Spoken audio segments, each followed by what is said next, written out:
Hello students. आज हम लोग नया अकाउंटिंग स्टैंडर्ड स्टार्ट करने जा रहे हैं।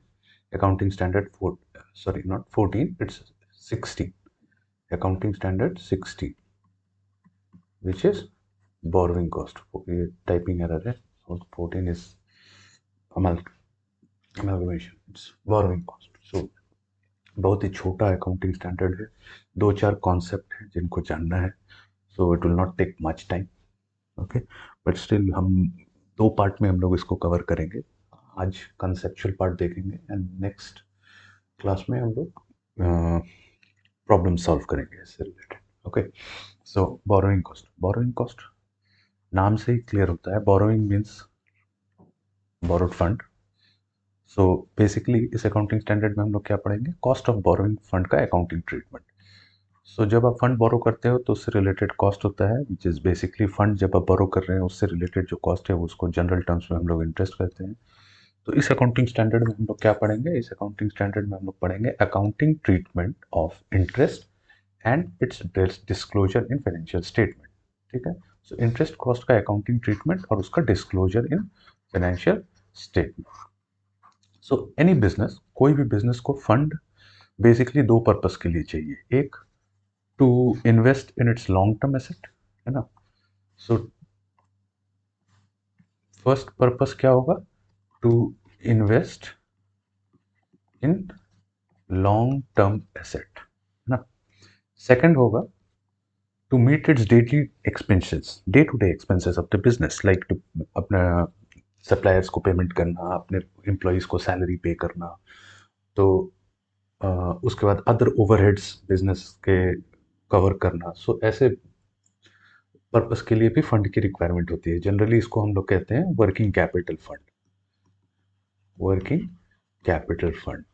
तो बेसिकली किसी भी बिजनेस को दो ही पर्पस के लिए फंड चाहिए होता है। पहला, इन्वेस्ट करेगा अपने एसेट्स में, लॉन्ग टर्म एसेट्स के एक्विजिशन के लिए उसको पैसे चाहिए, और दूसरा अपने day to day affairs of the business को मैनेज करने के लिए चाहिए, है ना। सप्लायर को पेमेंट करना है, देन एम्प्लॉयज को सैलरी पे करना है, देन अदर ओवरहेड एक्सपेंसेस है, रेंट, इलेक्ट्रिसिटी, इन सारे एक्सपेंसेस को कवर करने के लिए उसको फंड चाहिए।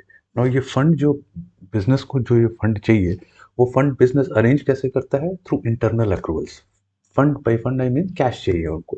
ये कैश कैसे अक्रू जनरेट करता है, through internal accruals. So internal accrual से कैसे कैश जनरेट करेगा बिजनेस, अगर एक एग्जांपल सिंपल देख के चलें कि हमारे पीएनएल अकाउंट में जो भी एंट्री एक्सपेंसेस हम डेबिट करते हैं उनमें एक एक्सपेंस आता है डेप्रिसिएशन।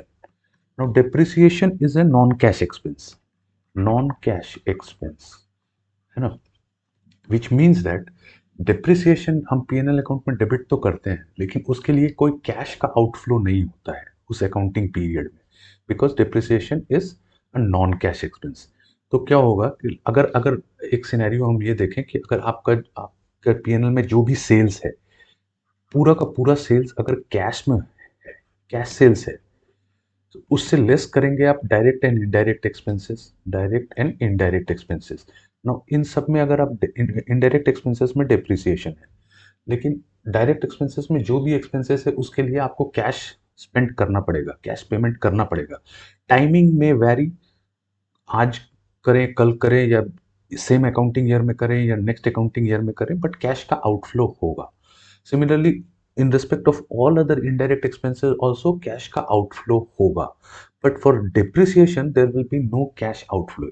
सो जब आप सेल से अपना डायरेक्ट और इनडायरेक्ट एक्सपेंसेस निकाल के जो प्रॉफिट लाएंगे, वो profit to the extent of depreciation cash आपके पास सरप्लस होगा, क्योंकि बाकी सारा जो प्रॉफिट होगा उसके लिए आपने कैश पेमेंट कर दिया, डायरेक्ट को भी सारा कैश में पेमेंट कर दिया, टाइमिंग में वैरी, सिमिलरली इनडायरेक्ट में भी कर दिया, लेकिन डेप्रिसिएशन के लिए आपने कैश का आउटफ्लो नहीं हुआ आपके बिजनेस से, तो आपके पास सरप्लस कैश है जिसको आप डाइवर्ट कर सकते हो for the acquisition of its long term assets और for its other working capital need.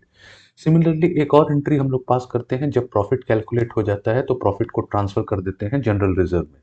In that case also cash का आउटफ्लो नहीं होता, बिजनेस के पास उतना कैश रहता है जिसको वो डाइवर्ट कर सकता है for the acquisition of long term asset और फॉर वर्किंग कैपिटल नीड्स। सो इस तरह से कंपनीज क्या करती है, बिजनेस क्या करते हैं, इंटरनल अक्रूवल से कैश जनरेट कर रहे हैं। सो ये एग्जांपल हो गया इंटरनल अक्रूवल से कैश जनरेट करने का। Almost all the expenses of the business, depreciation के अलावा सारे एक्सपेंसेस बेसिकली कैश एक्सपेंसेस हैं, जिनको कभी ना कभी आपको पे करना है during the may be same, इस अकाउंटिंग ईयर में ना पे करेंगे, नेक्स्ट अकाउंटिंग ईयर में पे करेंगे अगर आउटस्टैंडिंग है तो, बट सिमिलरली प्रीवियस ईयर का आउटस्टैंडिंग इस ईयर में आप पे करोगे तो कैश का आउटफ्लो किसी ना किसी तरह से होगा। But in case of depreciation और transfer of profit to general reserve, cash का आउटफ्लो नहीं होता और आपके पास सरप्लस कैश होता है उतना, ठीक है ना। सो उस कैश को आप यूज कर सकते हो for the purpose of investment in your fixed asset और for working capital also. But generally working investment in fixed assets में ह्यूज कैश रिक्वायरमेंट होता है और टाइमिंग में वैरी, जिस कारण से क्या होता है कि जो इंटरनल अक्रूवल्स होता है कैश का थ्रू डिप्रिसिएशन, जैसा हम लोगों ने देखा, वो सफिशिएंट नहीं होता to cover the entire fund requirement. Then क्या हुआ, देन एक शॉर्टेज हो गया कि आपको फंड की रिक्वायरमेंट है लेकिन आप इंटरनल अक्रूवल से सारा फंड जनरेट नहीं कर पाए, तो देन आप क्या करोगे, आप अपने बिजनेस के बाहर जाओगे पैसा जमा करने के लिए, अरेंज करने के लिए, है ना। तो किस तरह से अरेंज करोगे, आप शेयर इशू कर सकते हो, ठीक है, एक सोर्स हो गया पैसा अरेंज करने का। आपने मार्केट में अपने बिजनेस का शेयर इशू किया और लोगों ने सब्सक्राइब किया और उससे जो पैसा आया उसको आप यूज करोगे for the acquisition of your long term investment. कोई बड़ा प्रोजेक्ट, कोई बड़ा फैक्ट्री लगाना है, उसके लिए जो पैसा चाहिए, तो आपने क्या किया कि आपने अपने मार्केट में शेयर इशू किया, लोगों ने शेयर सब्सक्राइब किया आपका, उससे जो पैसा आया वो आपने अपने प्रोजेक्ट में लगाया। या फिर आप डिवेंचर इशू कर सकते हैं, शेयर ना इशू करके आपने डिवेंचर इशू कर दिया मार्केट में, तो आपने डिवेंचर से पैसा आया। या फिर आपने शेयर भी नहीं लिया, आपने डिवेंचर भी नहीं लिया, ऑप्शन आपने ऑप्शन क्या लिया कि आपने बैंक से लॉन्ग टर्म लोन लिया, है ना, टर्म लोन लिया बैंक से, और उससे जो पैसा आया उसको आपने यूज किया for what ever, for covering the deficit of fund. उसको कवर करने के लिए आपने ये सारे अरेंज ऑप्शंस हैं आपके पास, आपको जो भी सूटेबल लगेगा आपके बिजनेस के रिक्वायरमेंट के हिसाब से आप वो ऑप्शन को यूटिलाइज करोगे अपने फंड को रिकॉग्नाइज अरेंज करने के लिए। नाउ लेट्स से जब आप अपने बिजनेस के बाहर से फंड इकट्ठा कर रहे हो, इंटरनल अक्रूवल्स सफिशिएंट नहीं है और आप मार्केट में जाके शेयर इशू कर रहे हो या डिबेंचर इशू कर रहे हैं या फिर आप बैंक से या फाइनेंशियल इंस्टीट्यूशन से लोन ले रहे हो, तो सर्टेन एक्सपेंसेस इनकर होगा, है ना। There will be a cost of this fund. जो फंड आपने बाहर से लिया उसके लिए आपको सर्टेन कॉस्ट इनकर करना होगा। फॉर एग्जांपल अगर आपने डिबेंचर इशू किया तो डिबेंचर पे आपको इंटरेस्ट पे करना होगा, है ना। तो आपको क्या कॉस्ट आपके लिए आ सकता है, इंटरेस्ट पेमेंट आ सकता है।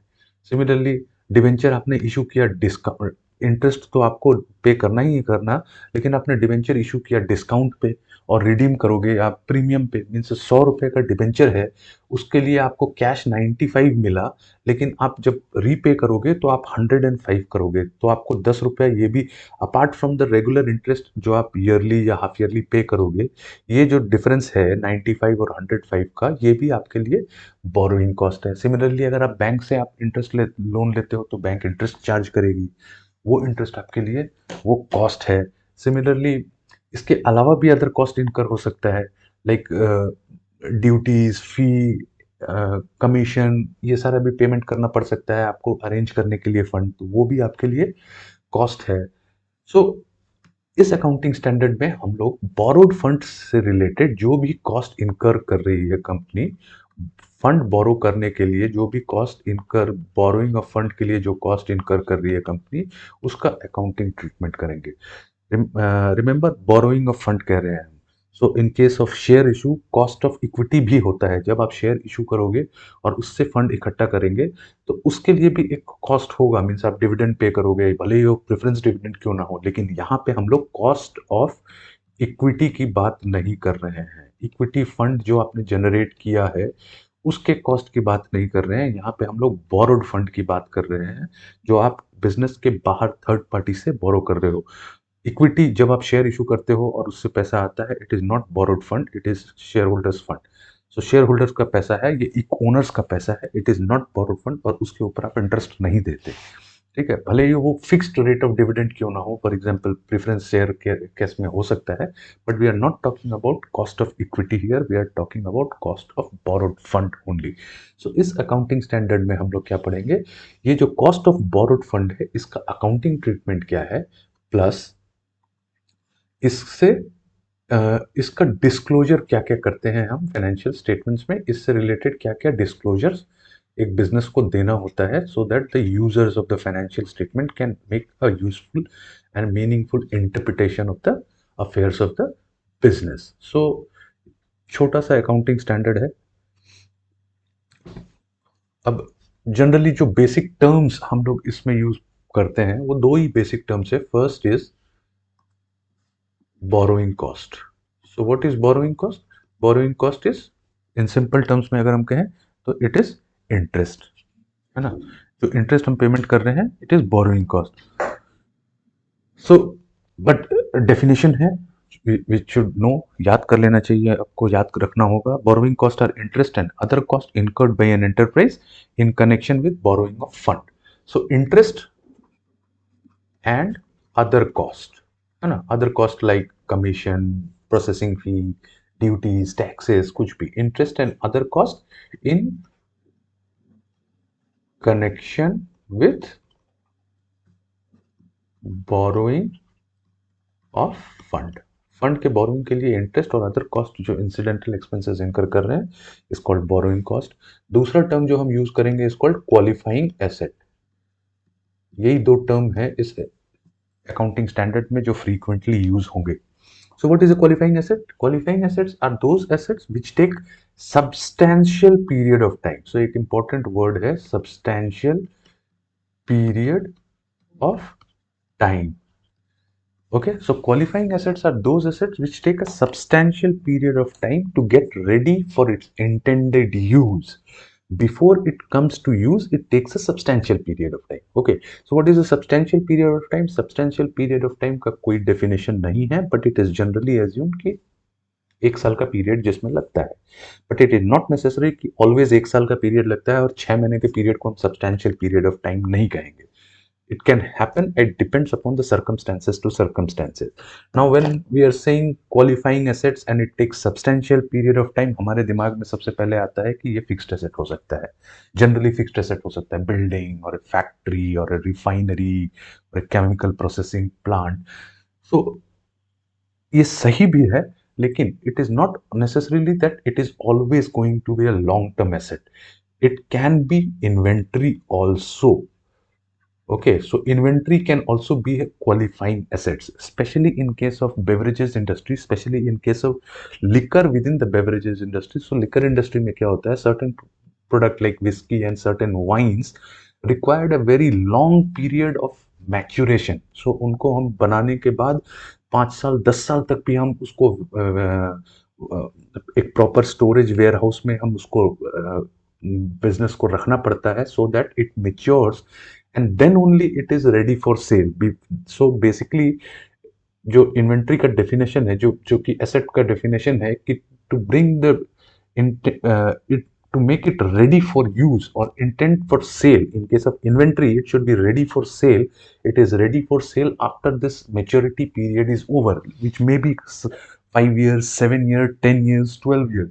So inventory भी हो सकता है, and in that case of these products like wines and all, जो इंटरेस्ट कॉस्ट इनकर हो रहा है इनके स्टोरेज पीरियड में, जब ये 10 साल तक कास्क में रख के इनको एक वेयर हाउस में रखा जाता है for a period of 10 years और कंपनी को इस पे कॉस्ट इनकर करना पड़ रहा है, इंटरेस्ट कॉस्ट, उस पीरियड का जो इंटरेस्ट हम पे कर रहे हैं वो पार्ट ऑफ इन्वेंट्री है। Okay, so it is not necessarily that a qualifying asset is always fixed asset. Inventory भी हो सकता है, again it depends upon the circumstances of the case. Now it doesn't mean कि एक for example other beverages like Coca-Cola या फिर any carbonated drinks को बनाने में 10 दिन का प्रोसेस लगता है, तो 10 दिन का इन्वेंट्री इंटरेस्ट कॉस्ट उसमें कैपिटल एड बैक होना चाहिए, नहीं, ऐसा नहीं है। Only if it takes a substantial period of time, and substantial period of time that does not mean कि कोई प्रोडक्ट को बनाने में 5 दिन लगता है तो वो 5 दिन का इंटरेस्ट उसमें हम कॉस्ट ऑफ इन्वेंट्री में ऐड करें, ना कि एज फाइनेंस कॉस्ट पीएनएल में चार्ज करें, नहीं। only if it requires a longer gestation period, it can be inventory also. So it is not necessarily that the qualifying assets will always be fixed asset, it can be inventory also. हम लोग accounting standard 2 में भी इस बात को cover किया है, हम लोगों ने इसको हम लोगों ने पढ़ा था. Now the question is, so basically qualifying asset क्या है? वैसा assets which take substantial period of time to get ready for its intended use. So दो ही टर्म्स हम लोग बेसिकली कवर करेंगे, सीखेंगे इस चैप्टर में, which is one is borrowing cost, which is interest and other allied expenses, and qualifying assets means those assets which take a substantial period of time to get ready for its intended use. Now question arises कि what is borrowing cost? So borrowing cost में क्या क्या element हो सकते हैं, क्या क्या borrowing cost में आता है? Okay. So let us see. Number 1, interest and commitment charges. Okay. So interest and commitment charges क्या हो गया? आपने बैंक से लोन लिया. ओके आपने बैंक से लोन लिया फॉर ए प्रोजेक्ट, या फिर कोई ऐसा एसेट जिसको बनाने में आपको, सो क्वालिफाइंग एसेट्स. सो अब क्वालिफाइंग एसेट क्या है? वी नो कि we have taken a loan for a qualifying asset, और उसके ऊपर मैं इंटरेस्ट पे कर रहा हूँ, और वो जो लोन है, लेट्स से दैट लोन, मैंने लोन लिया और मुझे बैंक को वो लोन 5 साल में रिटर्न करना है. It's a term loan, 5 years में मुझे रिटर्न करना है, और मैं इंस्टॉलमेंट में पे कर रहा हूँ. तो जो मैं इंस्टॉलमेंट में पे करूंगा, तो मैं इंटरेस्ट भी पे करूंगा, तो इंटरेस्ट तो मेरे लिए बोरोइंग कॉस्ट है. अगर मैं कभी कोई इंस्टॉलमेंट पे करने में मैं फेल कर गया और बैंक ने मुझसे एक एडिशनल अमाउंट रिकवर किया एज कमिटमेंट चार्जेस, मेरा कमिटमेंट था पेमेंट करने का, लेकिन मैं नहीं कर सका, बेसिकली हम इसको जनरल टर्म्स में कहें तो ये लेट फाइन है. सो ये कमिटमेंट चार्जेस भी पार्ट ऑफ बोरोइंग कॉस्ट है. Okay.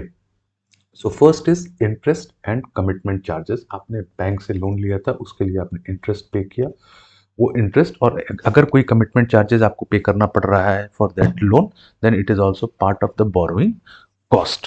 Okay. Next is amortization of discount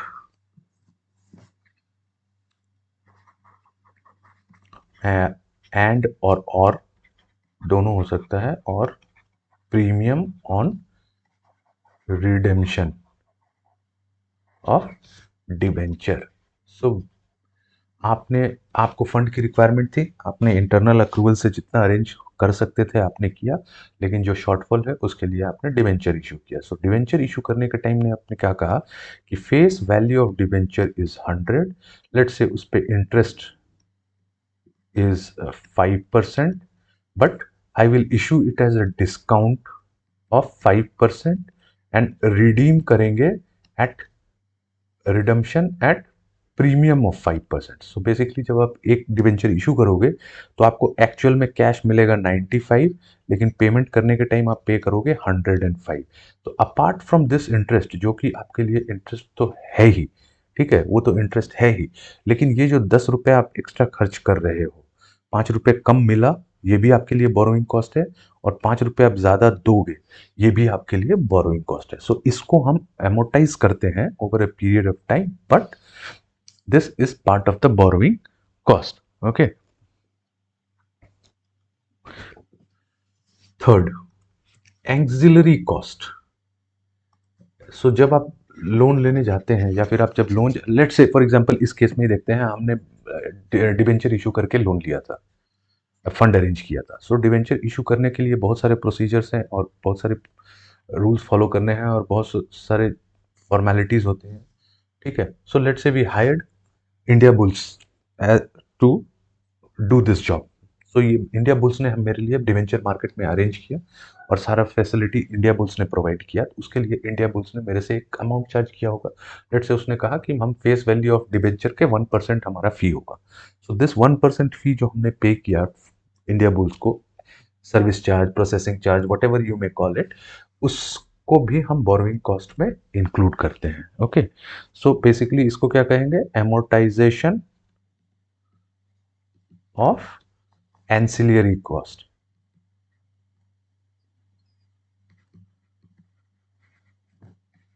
amortization of ancillary cost, ये भी बोरोइंग कॉस्ट का पार्ट है, इसको भी बोरोइंग कॉस्ट में इंक्लूड किया जाता है। 4 finance charges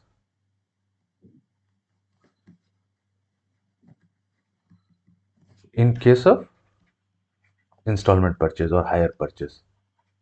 so let say आपने कोई क्वालिफाइंग एसेट के लिए एक्वायर किया उस ऑन हायर परचेज और इंस्टॉलमेंट पेमेंट, जो भी आप बोलो। सो आपने कोई क्वालिफाइंग एसेट एक्वायर किया on instalment payment system. So basically आप क्या करोगे, ओवर आपको एसेट तो मिल गया, आप एसेट यूज करोगे, लेकिन उसका payment over a period of time 4 5 6 instalment में आप पे करेंगे, और then only you will get the asset आपके नाम पे होगा, ठीक है। That is a different thing. So आपने पेमेंट जो एसेट के लिए, जो भी कॉस्ट ऑफ एसेट है, उसके अगेंस्ट आप इंस्टॉलमेंट में पे करोगे। तो जो इंस्टॉलमेंट आप पे करोगे उसका दो पार्ट होगा, एक प्रिंसिपल पार्ट होगा which is the cost of the asset, and second will be interest cost also, क्योंकि आप payment over a period of time कर रहे हैं। सो इसलिए यहाँ पे एक फाइनेंस कॉस्ट, इंटरेस्ट कॉस्ट भी आएगा।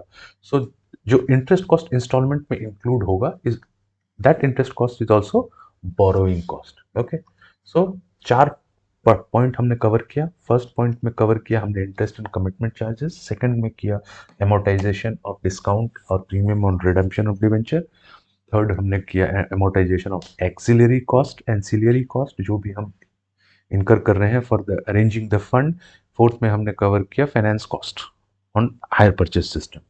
नाउ ये सब थियोरेटिकल कॉन्सेप्ट था, बहुत सिंपल था। The fifth one is very important और ये प्रैक्टिकल कॉन्सेप्ट है। Okay, this is basically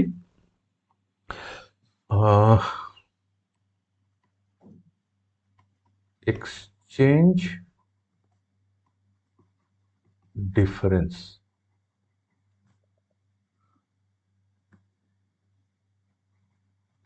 arising from foreign currency borrowing. Okay, to the extent it is considered part of borrowing cost. So exchange difference on foreign currency loan, अगर हम simple terms में बोले तो it is exchange difference on foreign currency loan. So इसको अगर एक example से हम समझें तो हम लोग को ज़्यादा समझ में easily आएगा. So let us take an example and uncover this. ये रहा. Okay. So अगर theory cover करें तो देखें, exchange difference arising from foreign currency borrowing to the extent that they are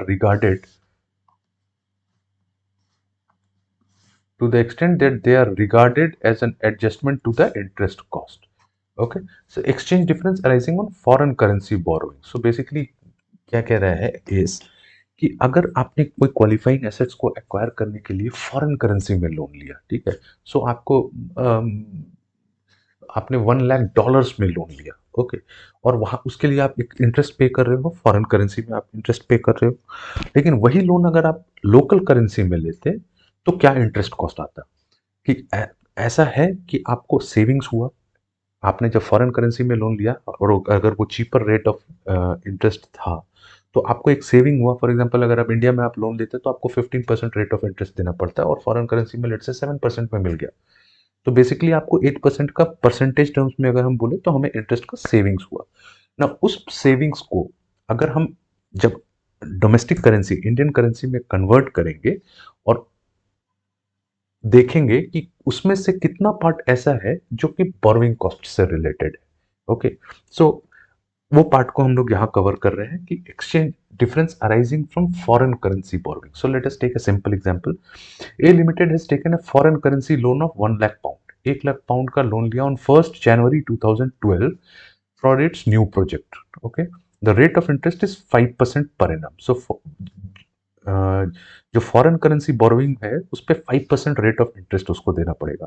exchange difference on that date was 1 pound is equal to 75 rupees. So जिस दिन उसने loan लिया 1 जनवरी को रेट ऑफ एक्सचेंज था 75। The same loan could have been borrowed by the company in local currency also at the rate of 15%। So अगर India में Indian currency में वो लोन लेता तो उसको 15% रेट ऑफ इंटरेस्ट लगता। Okay, the exchange rate on 31st December 2012 is 80. 1 pound is equal to 80। तो पहले इस क्वेश्चन को समझते हैं कि आपकी कंपनी थी ए लिमिटेड मान लेते हैं, उसको 1 लाख पाउंड की लोन चाहिए थी, और जिस उसने 1 लाख पाउंड का लोन लिया एक फॉरेन करेंसी में, फॉरेन बैंक से, जो कि 5% रेट ऑफ इंटरेस्ट चार्ज करता है। तो आपका आपका इंटरेस्ट कॉस्ट कितना हो गया एक साल का? 1 लाख इंटू 5 इज 5,000। 5,000 पाउंड आपका इंटरेस्ट कॉस्ट हो गया। अगर आपको इंटरेस्ट 1 जनवरी को ही पे करना है, जिस दिन आपने लोन लिया पूरा साल का इंटरेस्ट अगर आपको उसी दिन पे करना है, तो उसका आईएनआर वैल्यू कितना होगा? ओके, सो 1 lakh pound into 5, okay, into 75, क्योंकि जिस डेट को आपने लोन लिया उस डेट का रेट है 75 rupees. So that means 5 into 75, okay, so 3,75,000 रुपए आपको कॉस्ट आता इंटरेस्ट का। ठीक है, so basically foreign currency loan को अगर आईएनआर में आप कन्वर्ट कर दो, 1 लाख इंटू 5%, 5,000 रुपीज का आपको इंटरेस्ट कॉस्ट आएगा, लेकिन वो आएगा आपको पाउंड में। लेकिन जिस दिन आपने लोन लिया अगर इंटरेस्ट आपको उसी दिन पे करना है, तो आपका कॉस्ट आता 3,75,000 रुपीज। लेकिन अगर आप इंडियन करेंसी में वही लोन लेते तो आपका कॉस्ट कितना आता? इंडियन करेंसी में आपको मिलता 1 लाख इंटू इस डेट को जो रेट है 75, आपने 75 लाख का रुपीज का लोन लिया एट द रेट ऑफ 15%, सो आपको कॉस्ट आता 11,25,000। सो बेसिकली फॉरेन करेंसी में लोन लेने से आपको इंटरेस्ट में 7,50,000 का सेविंग्स आया। ओके, लेकिन उसके साथ साथ एक और चीज हुआ, हम लोगों ने अकाउंटिंग स्टैंडर्ड 11 में पढ़ा था कि अगर कोई फॉरेन करेंसी ट्रांजैक्शन सेटल नहीं हुआ है by the date of balance sheet, then monetary item जो उसका है उसको हम लोग रीवैल्यू करते हैं बैलेंस शीट डेट को using closing rate. Now in this case 1 lakh pound का जो लोन था वो 31 दिसंबर तक पेमेंट नहीं हुआ। यहाँ पे कहीं भी मेंशन नहीं कर रहा है कि पेमेंट हो गया, so we assume, and plus it is a long term loan तो पेमेंट नहीं हुआ। तो 31 दिसंबर को हम 1 लाख लोन, जब हमने लोन लिया था उस दिन मेरे लिए लाइबिलिटी कितने की थी? 75 लाख की bank account debit to foreign currency, जो भी जिससे भी लोन लिया था उस to bank ABC bank limited जिससे आपने लोन लिया था, 75 लाख रुपीज मिला। लेकिन क्योंकि आपने आपने ये पेमेंट नहीं किया है, तो आप मॉनेटरी एसेट को रिक्लासिफाई करोगे on the closing date using closing rate, और जो भी डिफरेंस आएगा उसको हम लोग पीएनएल में चार्ज करते थे, ऐसा हम लोग अकाउंटिंग स्टैंडर्ड 11 में पढ़ा था। ठीक है, लेकिन क्योंकि ये with respect to a foreign currency borrowing है, तो इस केस में हम पीएनएल में उसको पूरा का पूरा अमाउंट नहीं ले जा रहे हैं। हम देखेंगे कि हम जब रिक्लास कर रहे हैं, रिक्लासिफाई कर रहे हैं फ्रॉम 75 टू 80, अभी क्लोजिंग डेट को रेट हो गया 80, तो मुझे अगर क्लोजिंग डेट को ये लोन रीपे करना है तो मुझे 75 लाख रुपीज नहीं पे करके 80 लाख रुपीज पे करना पड़ेगा। ओके, तो हम क्या करेंगे, ये एक्सचेंज डिफरेंस को अपने पीएनएल में, अपने फाइनेंशियल स्टेटमेंट में एज लाइबिलिटी बुक करेंगे। तो आपका लाइबिलिटी कितने से बढ़ गया? 80 माइनस 75 इज 5 लाख से, 5 lakh into 1 lakh is equal to 5 lakh rupees से आपका लाइबिलिटी बढ़ गया। लेकिन आपको इंटरेस्ट में सेविंग्स हुआ 750। तो अकाउंटिंग स्टैंडर्ड 16 क्या कहता है कि दिस अमाउंट और दिस अमाउंट में whichever is less is borrowing cost. Okay, this amount और दिस अमाउंट में whichever is less is borrowing cost. So आपका बोरोइंग कॉस्ट क्या होगा? आपका एक तो बोरोइंग कॉस्ट हो गया 375,000, ये तो है ही, ये तो आपको 5,000 करके पे करना था, और ये एक्सचेंज डिफरेंस के कारण lower of this which is 5 lakh आपको बोरोइंग कॉस्ट इनकर करना पड़ा। So 5 lakh plus 3,75,000 is your total borrowing cost for the full year. Now इस एग्जांपल में हमने लिया था rate of interest at the rate of 15%। Now let us see अगर ये रेट ऑफ इंटरेस्ट 11% होता तो क्या सिनेरियो होता? बाकी सारा कुछ सेम है। सो अगर रेट ऑफ इंटरेस्ट 5% के केस में 375 तो फिक्स है, लेकिन अगर ये 11% हो जाता then my interest cost would be 825,000 and my savings will be 450,000 only. Previous scenario में हमारा सेविंग्स कितना था? 750, which is more than the increase in liability. Okay, so हम लोग एस क्या कहता है कि whichever is less is borrowing cost between these two. In this scenario आपका increase in liability is more than the savings in interest cost. So which ever is less का फंडा हम फिर से लगाएंगे, और then 450,000 will be my savings in exchange difference. So हम क्या करेंगे, 375 और 450,000 को ले जाएंगे एज बोरोइंग कॉस्ट, और इस बैलेंस 50,000 को हम चार्ज कर देंगे पीएनएल में as, so out of this 5 lakh 450,000 इस चला गया as exchange difference on in borrowing cost, and balance 50,000 will go to P&L account as exchange difference. Okay, so this is the case of exchange difference arising on foreign currency borrowing. ये बहुत important topic है, इससे related problems भी exam में पूछे जा सकते हैं, पूछा गया भी है और पूछा जा भी सकता है। ओके, सो दीज 5 पॉइंट्स, क्या क्या 5 पॉइंट हम लोगों ने कवर किया। पहला पॉइंट हमने कवर किया, interest and commitment charges cover किया, that is borrowing cost. Similarly, amortization of discount and premium is borrowing cost. Amortization of ancillary cost incurred in connection with arrangement of borrowing cost is also borrowing cost. Finance cost in charge in respect of assets acquired under finance lease, which is hire purchase, जिसको हम basic terms में कहते हैं वो।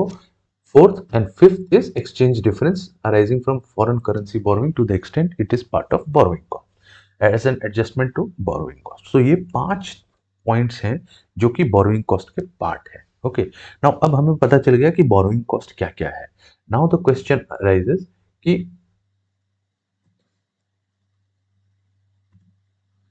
Borrowing cost का treatment क्या है। Now accounting treatment is very simple. Borrowing cost in relation to a qualifying assets, जो भी अगर एक बोरोइंग कॉस्ट आपने इनकर किया for a qualifying asset should be added to the cost of the qualifying asset. So if it is a fixed asset, if the qualifying asset is a fixed asset, then it is added to the cost of the fixed asset. If the qualifying asset is an inventory, then it is called added to the cost of inventory. And but if the borrowing cost is incurred in connection with an asset, in connection with an item which is not a qualifying asset, so other than qualifying assets, it is a finance cost charged to profit and loss account. Okay, so very simple. If it is for a qualifying assets, it is added to the cost of the qualifying asset. If it is not for a qualifying asset, it is charged to the profit and loss account. Now, how to identify, calculate the amount of borrowing cost. So अब question आता है कि amount calculate कैसे करेंगे। Now जब आप borrowing cost इनकर कर रहे हो तो बेसिकली आपने फंड बोरो किया है।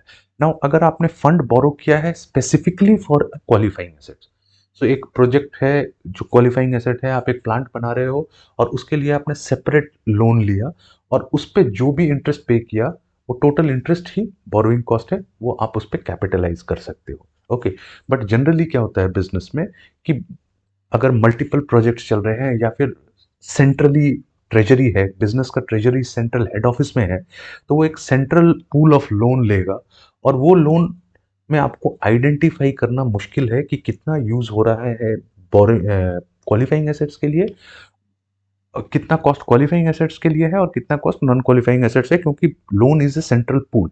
जो फंड आपने बैंक से लोन लिया उसको आपने यूज किया जनरल बिजनेस पर्पस के लिए, मीन्स वर्किंग कैपिटल पर्पस के लिए भी यूज किया और आपने उसको क्वालिफाइंग एसेट्स के लिए भी यूज किया। इन दैट केस आपको क्या करना होगा, जो इंटरेस्ट कॉस्ट है, जो बोरोइंग कॉस्ट है, उसको सेग्रीगेट करना होगा कि how much it is related to qualifying assets and how much is related to non qualifying assets. और जो क्वालिफाइंग एसेट्स से रिलेटेड कॉस्ट आएगा प्रोपोर्शनेट बेसिस पे उसको हम क्वालिफाइंग एसेट्स में ऐड कर देंगे, और जो नॉन क्वालिफाइंग एसेट्स के लिए होगा उसको हम लोग पीएनएल अकाउंट में चार्ज ऑफ कर देंगे।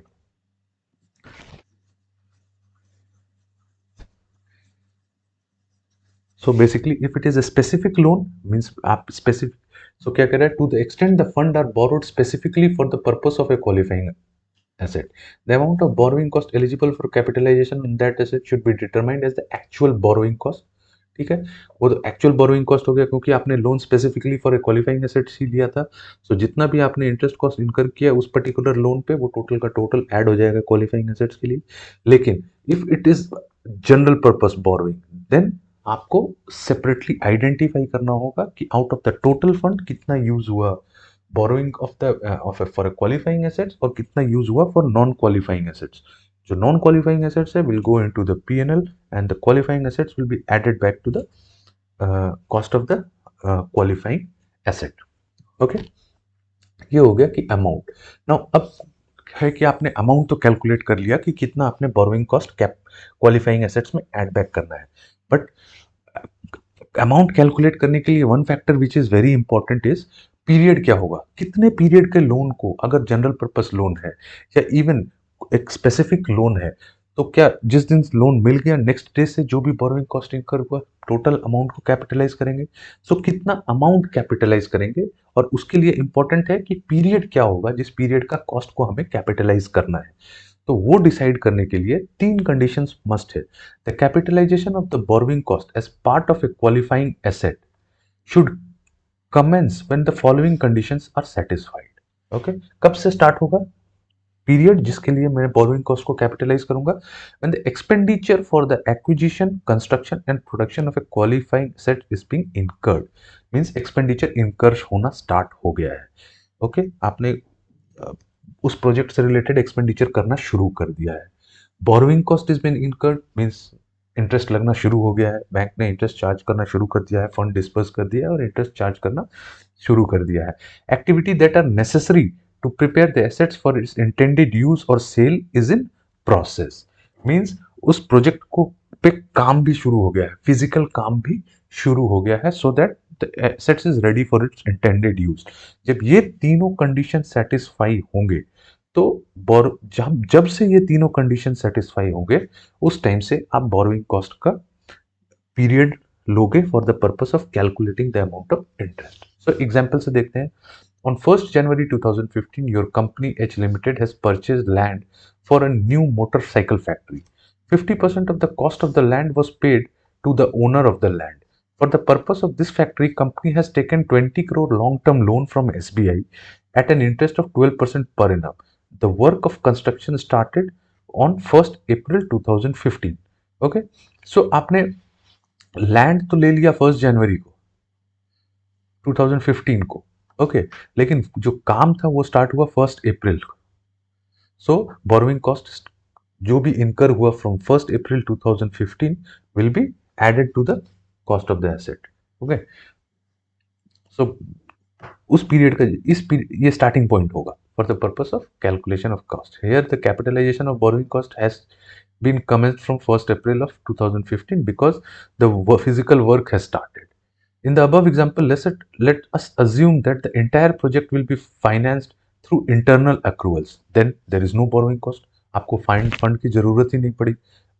No borrowing cost has been incurred, क्योंकि आपको फंड की जरूरत ही नहीं पड़ी, पूरा का पूरा पैसा आपने इंटरनल अक्रूवल से मैनेज कर लिया।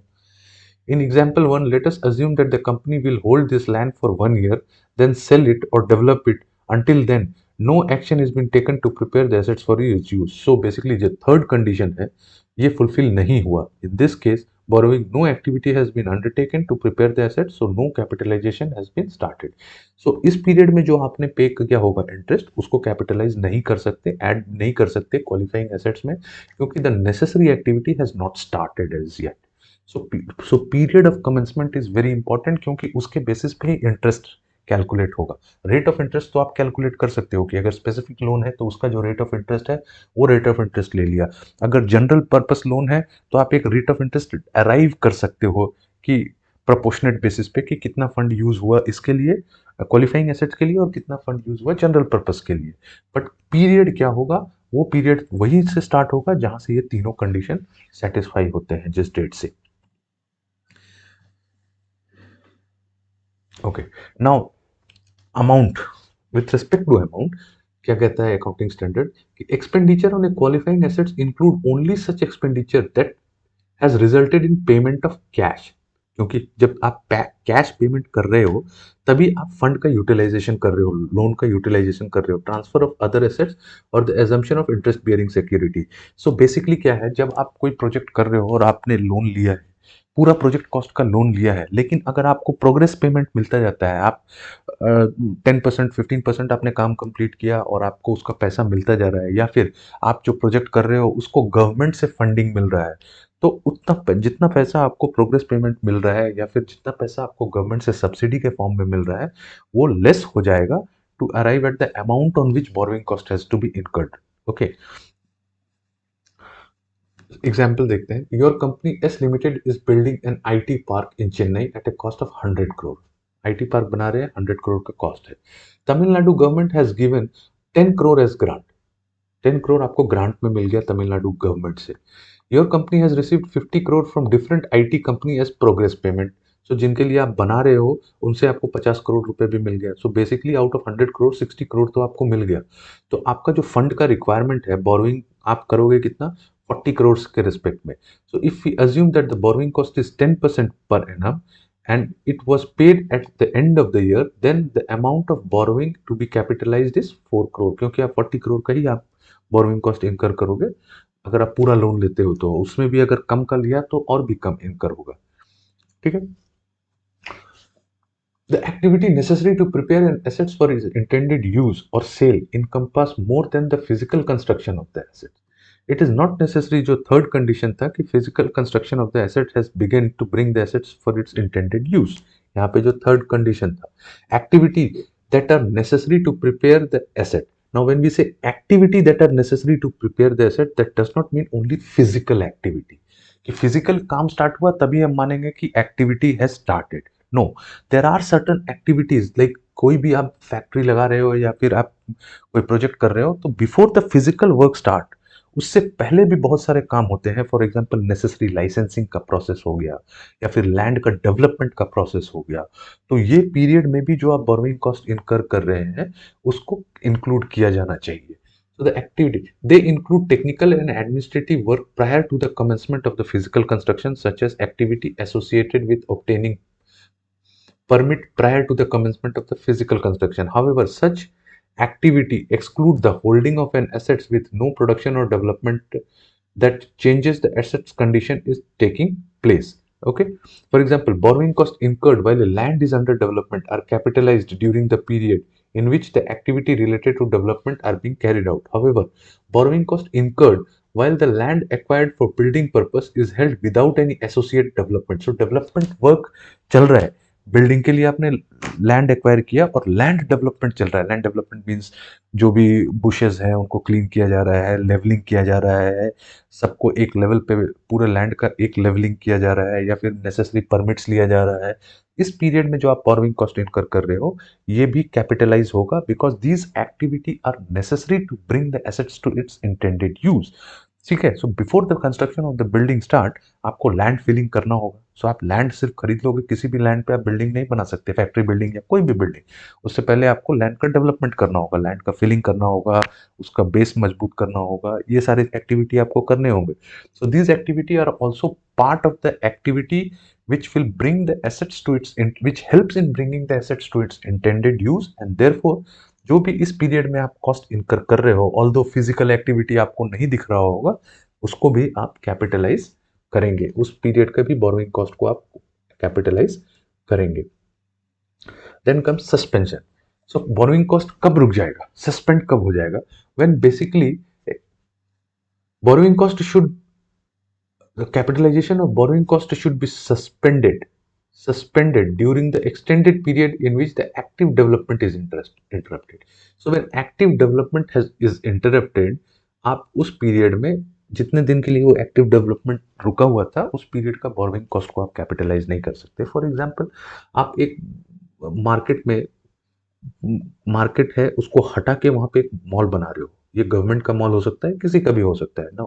ऑब्वियस है जब आप ऐसा कुछ करोगे तो थोड़ा सा अवरोध आएगा, उधर लोग एजिटेट करेंगे, जिन लोगों को आप हटा रहे हो वो प्रोटेस्ट करेंगे, और उस अगर ऐसा होता है और उस पीरियड के कारण 3-4 महीने आपका काम ठप बैठ जाता है, तो उस पीरियड में जो आप बोरोइंग कॉस्ट इनकर कर रहे हो उस उसको कैपिटलाइज नहीं करेंगे, उसको चार्ज ऑफ करेंगे as profit and loss account में एज फाइनेंस कॉस्ट। अगर एग्जांपल देखें, your company RF limited is building a shopping mall by demolishing an old market. Okay, because of the protest by the existing trader of the market, the work has been suspended from 1st April, from 1st July. At 31st December 2014, at the end of the accounting year, you are not sure when it is possible to resume the work. तो capitalisation of borrowing cost should be suspended from 1st July से, जब तक वो restart नहीं होता तब तक के लिए आप उसको सस्पेंड करोगे। Borrowing cost may be incurred during an extended period in which the activity necessary to prepare an asset for its intended use or sale is interrupted. Such costs are cost of holding partially completed asset and do not qualify for capitalization. However, capitalization of borrowing cost is not normally suspended during a period when the substantial technical and administrative work is being carried out. Capitalization of borrowing cost is also not suspended when a temporary delay is necessary part of the process of getting an asset ready for its intended use. Now, यहाँ पे जो हमने देखा कि it was suspended because there was uncertainty, but certain process में delay is inevitable. For example आप एक ऐसे एरिया में ब्रिज बना रहे हो जहाँ पे during rainy season everything is flooded और आप उस रीजन के लिए ये स्पेसिफिक है कि due to flood the work will get disrupted. Okay, so कुछ दिन के लिए काम रुक जाएगा. ठीक है, सर्टेनिटी है, there is a degree of certainty that this will happen. या फिर सर्टेन प्रोजेक्ट ऐसा है जिसमें इवन दो फिजिकल कंस्ट्रक्शन हो गया है but it will take time to start because there are certain administrative procedure that has to happen before it is ready for its intended use. उस period में although activity नहीं हो रहा है but still it is capitalise. So for example आप north east में या आसाम में आप ब्रिज बना रहे हो and during rainy season Brahmaputra के ऊपर आप कोई ब्रिज बना रहे हो एंड यू नो कि it is 100% certainty that during rainy season Brahmaputra overflows and जो काम होगा वो बिल्कुल बंद हो जाएगा. But that does not mean कि उस पीरियड का हम बोरोइंग कॉस्ट को कैपिटलाइज नहीं करेंगे, हम कैपिटलाइज करेंगे. Okay,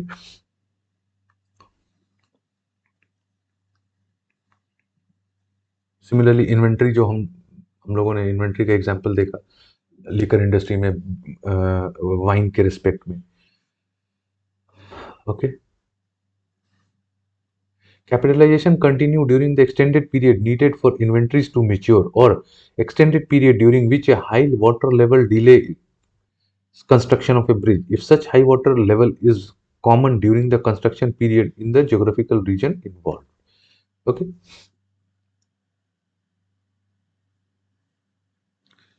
your company J Limited is building a captive power plant in which natural gas will be used for as fuel. Okay, power generation station is ready but the gas pipeline is yet to be ready. Now without gas pipeline ये power generation काम नहीं करेगा और gas pipeline ready नहीं है. तो जब तक gas pipeline ready नहीं होता तब तक क्या, the power generation station cannot work separately, so capitalization will continue until the power line is ready. So यहाँ पे क्या हो गया कि because the captive power plant cannot be used without its fuel and fuel का जो process है वो अभी तक कंप्लीट नहीं हुआ है, तो उस पीरियड में जो आप एक्सपेंस करोगे वो भी कैपिटलाइज होगा. सो सस्पेंड कब करेंगे, when the activity necessary to bring the asset to its intended use is suspended. ठीक है, एक्टिव और active development is the word. So active development जब नहीं हो रहा है क्वालिफाइंग एसेट्स का, उस पीरियड में जो कॉस्ट इनकर हो रहा है उसको कैपिटलाइज नहीं करेंगे. But if it is a natural process, general process, it is a part of the process to that the delay is inevitable and it will happen to make the asset ready for its intended use, then उस period में जो borrowing cost इनकर हो रहा है उसको हम capitalise करेंगे. सिसेशन कब तक, what is the end date. Suspension is basically कुछ सर्टेन पीरियड के लिए आप बोरोइंग कॉस्ट को कैपिटलाइज नहीं करोगे. सो स्टार्ट डेट हमने देखा, स्टार्ट डेट क्या है, when the expenditure has been incurred, when the borrowing cost had start incurring, when the expenditure is start incurring, and when the activity necessary to bring the assets to its intended use has started. तीन condition जिस date को fulfil होगा उस date से आपका borrowing cost का period start हो जाएगा. कब तक जाएगा, जब तक all the activity necessary to bring the assets for it ready for its intended use is completed. So capitalization of borrowing cost should cease when substantially, अगर पूरा नहीं भी है, substantially that means 100% नहीं भी है, but majority of percentage of the activity necessary to prepare the qualifying assets for its intended use or sale is complete. Okay, minor hiccups है, minor decoration related decorative works है और थोड़ा सा touch points कुछ pending है, that doesn't matter. But since substantial part of the work is complete, जिस date को and asset is ready for its intended use, उस डेट को आप बोरोइंग कॉस्ट, उस पीरियड तक का बोरोइंग कॉस्ट आपको कैपिटलाइज करना है. An asset is normally ready for its intended use or sale when the physical construction or the production is complete, even though routine administrative work might still continue. If minor modifications such as decoration of a property to the user specification are all that are outstanding, this indicates that substantially all the activity are complete. Okay. For example, your company is building a housing complex for higher income group in Mumbai. The housing complex is ready for sale, but final clearance is not received from Mumbai Municipal Corporation. The capitalization of borrowing costs should cease from the time of completion of the project. When the construction of a qualifying asset is complete in part and the part is capable of being used while construction continues for the other part, so independently वो use हो सकता है. So for example, आप बहुत सारे building बना रहे हो और उसमें से एक एक ही प्रोजेक्ट में मल्टीपल बिल्डिंग है, 5-6 बिल्डिंग मिला के एक सोसाइटी है, बट एक बिल्डिंग नंबर 1 कंप्लीट हो गया और उसमें लोग आके रहना शुरू कर दिए, तो बिल्डिंग नंबर 1 से रिलेटेड कॉस्ट को कैपिटलाइज उसी डेट को कर देंगे जिस डेट को building number 1 is ready for intended use. However building 2, 3 and 4 पे अगर कंस्ट्रक्शन चल रहा है, काम चल रहा है, इट इज नॉट रेडी, सो उससे रिलेटेड बोरोइंग कॉस्ट कैपिटलाइज करेंगे, बट फर्स्ट बिल्डिंग का कैपिटलाइजेशन उस पीरियड तक ही होगा जिस पीरियड में when the asset is ready for its intended use. एक एग्जांपल देखते हैं. Your company UT limited is building a business park comprising several building on the same site. Okay, एक ही कंपाउंड के अंदर में सेवरल बिल्डिंग बना रहे हैं, each of which can be used individually. So each building is separate of the other building and can be used independently also. At the end of the accounting period, 10 buildings have been completed and substantially out of the 50 building. Out of 50, 10 building have been completed substantially. Even if 100% nahi hua hai, but substantially ready for use means fit for living. So capitalization of borrowing cost related to 10 buildings should cease. So उन 10 buildings जिस date को it's ready for its intended use, उस date तक ही उसको आपको capitalize करना है. Okay, this is the situation of borrowing cost. तो हमने क्या देखा, बोरोइंग कॉस्ट क्या है, बोरोइंग कॉस्ट का कैलकुलेशन, कॉस्ट किस तरह, क्या कॉस्ट होगा, कितना कॉस्ट होगा, क्या क्या कंपोनेंट है, कब से बोरोइंग कॉस्ट स्टार्ट होगा, कब बोरोइंग कॉस्ट सस्पेंड हो सकता है, उसका कैपिटलाइजेशन रोकना होगा हमें, और किस पीरियड तक का कॉस्ट को कैपिटलाइज करना है, ये हम लोगों ने देखा. Next is disclosure. So financial state, अब आपने बोरोइंग कॉस्ट कैलकुलेट कर लिया, बोरोइंग कॉस्ट का ओपनिंग स्टार्टिंग पीरियड पता चल गया, आपको एंड पीरियड पता चल गया, रेट ऑफ इंटरेस्ट पता चल गया, सो आपने बोरोइंग कॉस्ट कैलकुलेट करके कॉस्ट में ऐड कर दिया. नाउ बैलेंस शीट में आपको क्या डिस्क्लोज करना है apart from the number. The accounting policy adopted for borrowing cost. ठीक है, आपने अकाउंटिंग पॉलिसी क्या चुना, मीन्स आपका रेट ऑफ इंटरेस्ट क्या है, आपने किस पीरियड से किस पीरियड का लिया, and the amount of borrowing cost capitalise during the year. कौन सा बोरोइंग कॉस्ट आपने, कितना बोरोइंग कॉस्ट आपने कैपिटलाइज किया है. So this is the basic concept of borrowing cost. बहुत ही सिंपल कॉन्सेप्ट है, बट इससे रिलेटेड प्रॉब्लम्स एग्जाम में आते हैं. सो नेक्स्ट क्लास में हम लोग प्रॉब्लम सॉल्व करेंगे 2-4, and we will see, we will have more clarity on how the calculation part is done. Okay, thank you.